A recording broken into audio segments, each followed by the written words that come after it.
Volgarr the Viking is an action platformer that plays very similarly to games like Castlevania and Super Ghouls and Ghosts. It was kickstarted for around $40,000 with a goal of $19,000, which is very impressive to me, especially when compared to AAA titles that can cost millions upon millions to develop. The game proves to be quite challenging all throughout, and it is built upon its difficulty. While Volgarr is incredibly difficult, it's never unfair. Anytime you die, you only have yourself to blame. The first thing I'd like to bring up is the game's upgrade system that really reminds me of Super Ghouls and Ghosts.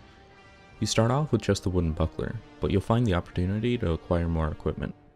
The first upgrade will improve your shield, allowing you to block without the worry of your shield breaking. After that is the helmet, which boosts your attack speed.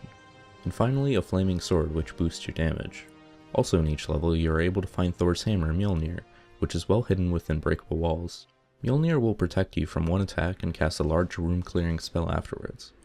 Each time you're hit, pieces of your equipment are stripped until you are left with just the sword and spear.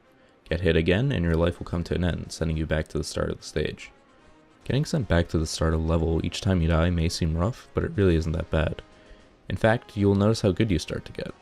It's really nice to feel that you're improving by yourself just by playing the game. There's no tacked on RPG elements that make your character stronger or any of that. Each time you progress, it's due to your own ability and skill. Initially, a lot of the difficulty will stem from getting used to the controls. This is especially true if you haven't played other games with locked jump arcs, like the original Castlevania. When you get used to the controls, you will realize just how tight and responsive they are, and you will naturally get better because of it. This really helps keep things fresh. Though surprisingly, there isn't a nice level in this Viking game. Perhaps they thought it would be too cliched. A cool mechanic in Volgarr the Viking is the ability to chuck spears into walls and then use them as platforms.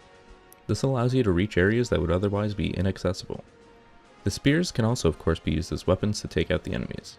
I'd like to make note of the smooth animations. They're very nicely done, especially given the incredibly small budget of the project. The backgrounds however look very lackluster, though it was never a bother for me. The soundtrack was also very nice and felt very fitting. The game took me about 6 hours to beat with over 100 deaths. There's also a hard mode that I haven't beaten yet, but it features completely redesigned levels. Very glad that it does more than just give enemies more health. This game is such a breath of fresh air. The best part about it is that it's just a game. I mean, it doesn't pester you with some useless story that you don't give a damn about. You're thrown into the game as a Viking that is told to go forth by Odin. It knows that it's an arcadey type game, and it really stays true to that. Overall, Volgarr the Viking is a game that isn't meant for everyone. It's quite niche, but that niche will enjoy it very much. If you're a person that enjoys a fair challenge in video games, then Volgarr the Viking was made for you. You'll get your ass kicked, and you'll love it.